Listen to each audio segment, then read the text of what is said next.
Assalamualaikum warahmatullahi wabarakatuh. Waalaikumsalam warahmatullahi wabarakatuh. Perkenalkan, nama saya Larsati Nurrahma. Di sini saya akan mengajar mata pelajaran Pendidikan Pancasila dan Kewarganegaraan. Nah, sebelum saya menjelaskan materi, lebih baik dipimpin doa terlebih dahulu oleh ketua kelas. Ya, sebelum mulai belajar, mari kita berdoa sesuai kepercayaannya masing-masing. Berdoa mulai.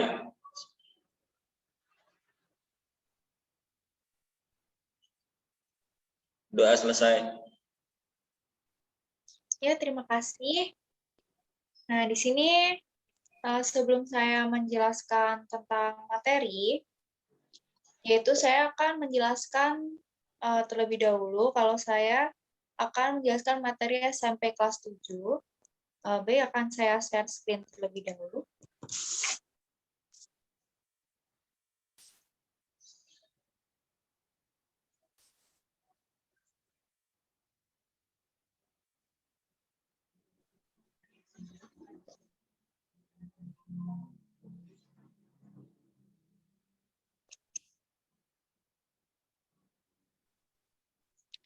Nah, saya akan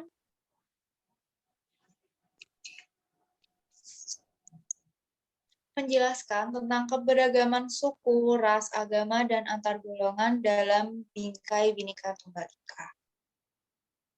Nah, apakah kalian tahu tentang apa itu Bhinneka Tunggal Ika? Tahu, Bu. Bhinneka Tunggal Ika adalah berbeda-beda tetapi tetap satu. Nah, iya betul. Dan sekarang kita mulai ke materinya.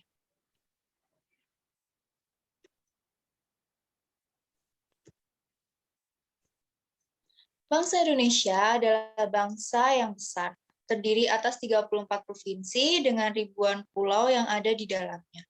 Luas wilayah negara berpengaruh terhadap banyaknya keberagaman yang dimiliki bangsa Indonesia. Keberagaman adalah suatu kondisi dalam masyarakat yang terdapat banyak perbedaan dalam berbagai bidang. Ya, di Indonesia itu mempunyai kepulauan yang sangat banyak, bahkan ribuan, sehingga menciptakan keberagaman suku, budaya, agama yang sangat banyak dan luas. Masyarakat Indonesia merupakan masyarakat majemuk, yang masyarakat memiliki berbagai keberagaman. Keberagaman masyarakat di Indonesia berupa keberagaman suku, bangsa, budaya, ras, agama, kepercayaan, dan antar golongan. Apakah sampai sini sudah paham? Paham. Lanjut.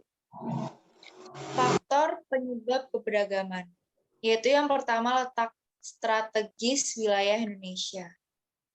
Apakah kalian tahu kenapa Indonesia itu menjadi letak yang strategis? Apakah ada yang tahu? Belum tahu, Bu.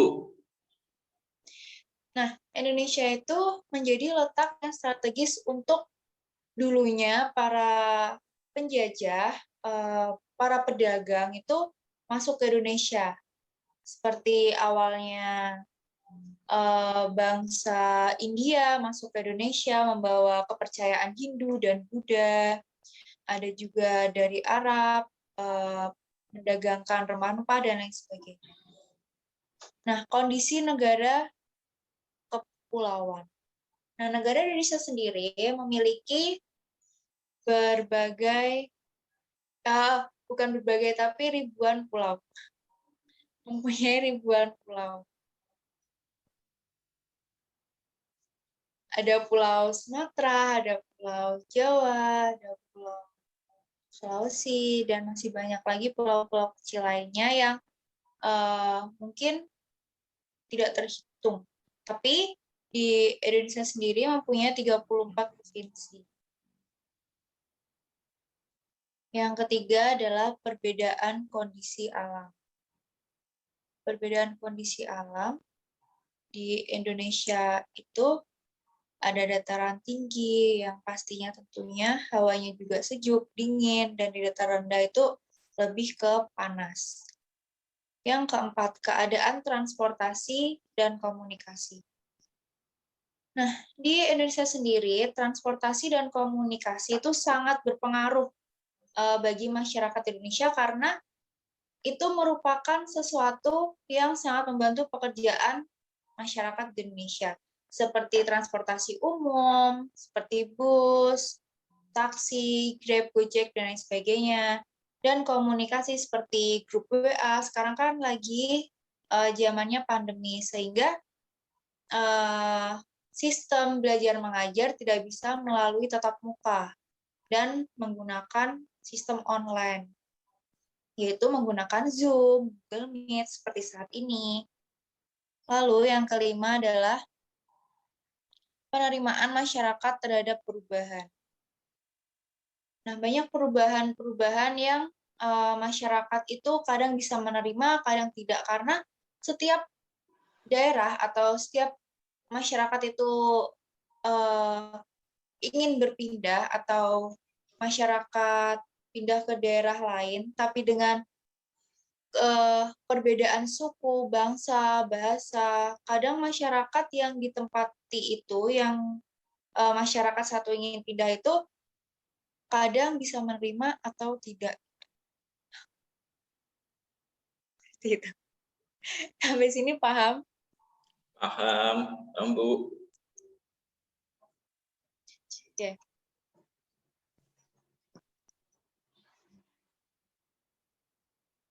Yang slide selanjutnya.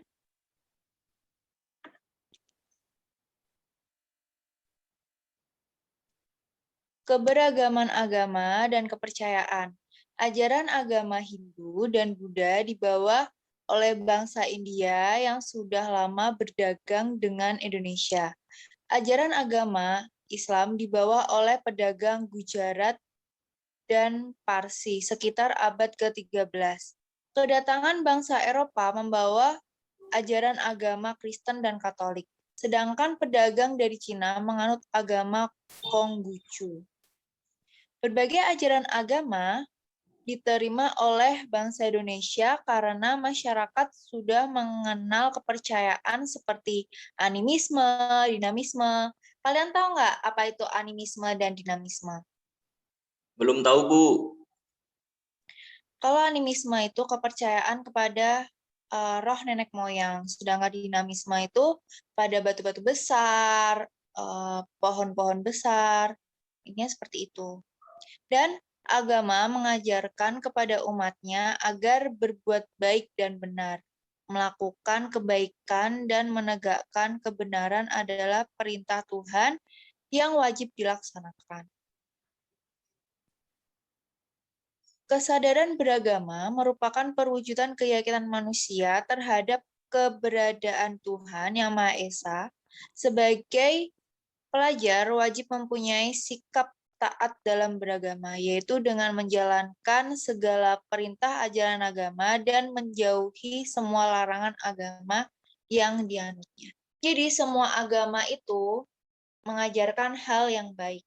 Walaupun di Indonesia itu banyak sekali agama seperti Katolik, Kristen, Islam, Konghucu, Hindu, Buddha, dan lain sebagainya, tetapi semua itu mengajarkan hal kebaikan dan semuanya akan menjauhi larangan dari suatu agama tersebut. Sampai sini sudah paham?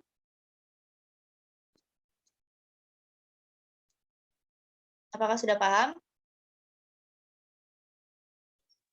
Iya, Bu, paham.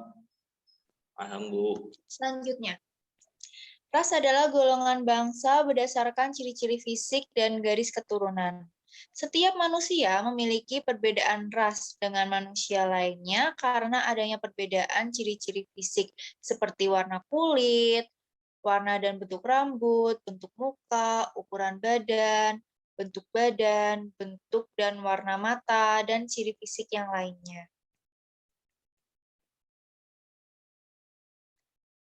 Ras masyarakat di Indonesia. Ras Malayan. Mongoloid yang ada di Sumatera, Jawa, Bali, Nusa Tenggara Barat, Kalimantan, dan Sulawesi. Yang kedua adalah ras Melanesoid yang ada di Papua, Maluku, dan Nusa Tenggara Timur. Yang ketiga adalah ras Asiatik. Mongoloid seperti orang Tionghoa, Jepang, dan Korea. Ras ini tersebar di seluruh Indonesia. Ras Kaukasoid yaitu seperti orang India, Timur Tengah, Australia, Eropa, dan Amerika. Arti penting keberagaman masyarakat Indonesia memiliki makna. Yang pertama, keberagaman merupakan kekayaan budaya bangsa yang bermanfaat baik secara ekonomi, pengembangan, pengetahuan, dan ilmu pengetahuan, serta kreativitas dan inovasi. Kedua, keberagaman juga memiliki potensi negatif, apalagi tidak dilandasi kesadaran akan keberagaman serta semangat persatuan dan kesatuan. Sampai di sini paham?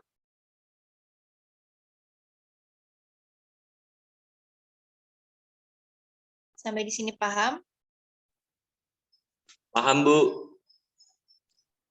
Lanjut ya. Ya. Struktur masyarakat ditandai dengan dua ciri atau dua titik pandang.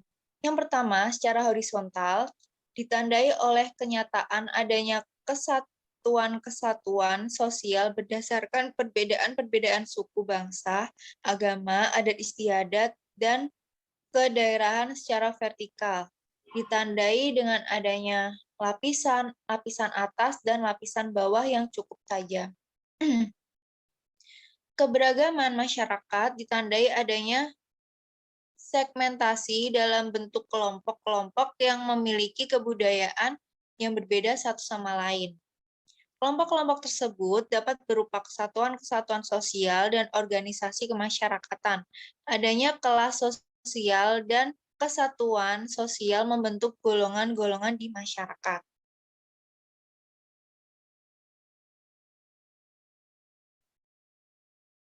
Apakah sudah paham juga yang tadi jelaskan sebelum saya melanjutkan materi selanjutnya? Sudah, Bu, sudah cukup jelas. Nah, lanjut. Adanya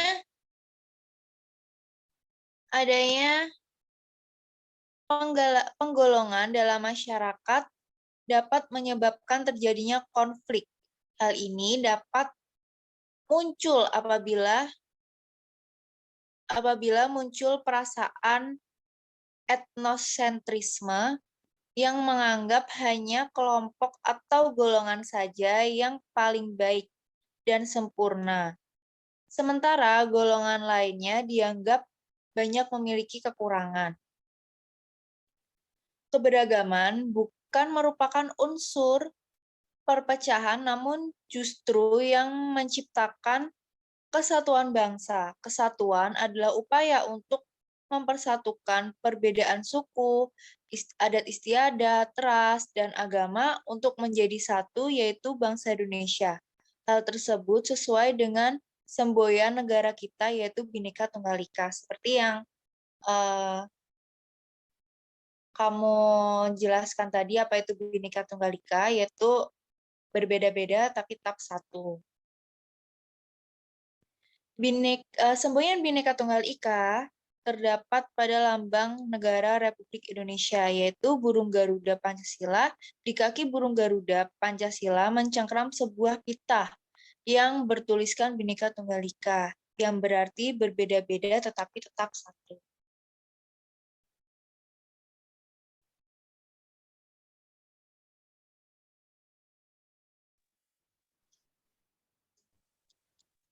Bhinneka Tunggal Ika mengandung makna bahwa walaupun bangsa Indonesia terdiri atas berbagai macam suku bangsa, adat istiadat, ras, dan agama yang beraneka ragam, namun keseluruhannya merupakan suatu persatuan dan kesatuan. Bhinneka Tunggal Ika ditemukan dalam kitab Sutasoma yang ditulis oleh Empu Tantular pada abad ke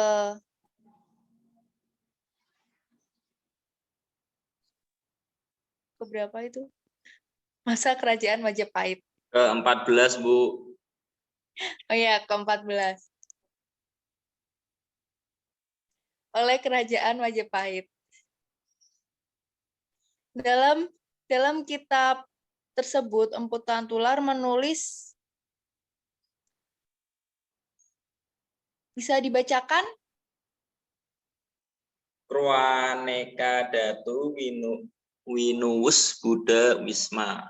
Bineka rakwa ring apan kena parwanosen mongko ing ginatwa kelawan siwatatwa tunggal. Bhinneka Tunggal Ika tanhana dharma pangrawa. Udah, Bu. Nah, bahwa agama Buddha dan Shiva atau Hindu merupakan zat yang berbeda, tetapi nilai-nilai kebenaran Jina atau Buddha dan Shiva adalah tunggal. Terpecah belah tetapi satu jua, artinya tak ada dharma yang mendua. Ungkapan dalam bahasa Jawa kuno tersebut secara harfiah mengandung arti bhinneka atau beragam. Tunggal atau satu, ika itu yaitu beragam, satu itu.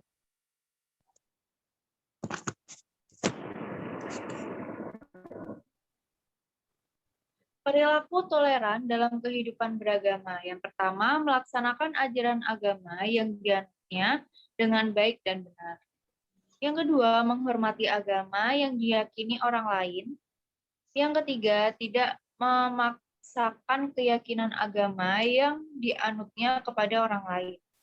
Yang keempat, toleran terhadap pelaksanaan ibadah yang dianut pemeluk agama lain.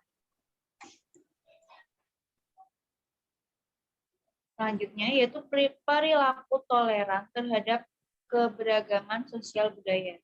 Yang pertama, mengetahui keanekaragaman budaya Indonesia. Yang kedua, mempelajari dan menguasai salah satu seni budaya sesuai dengan minat dan kesenangannya. Yang ketiga, bangga terhadap budaya Indonesia. Yang keempat, menyaring budaya asing yang masuk ke Indonesia. Oke, selesai. Apakah ada yang perlu ditanyakan atau sudah paham? Selama ini masih jelas, Bu. Belum ada pertanyaan kali ini. Oke, mari kita akhiri. Jika sudah paham dan jelas apa yang sudah saya jelaskan, silahkan nanti mengerjakan LKS halaman 13 Ya. dan dikumpulkan. Kapan, Bu?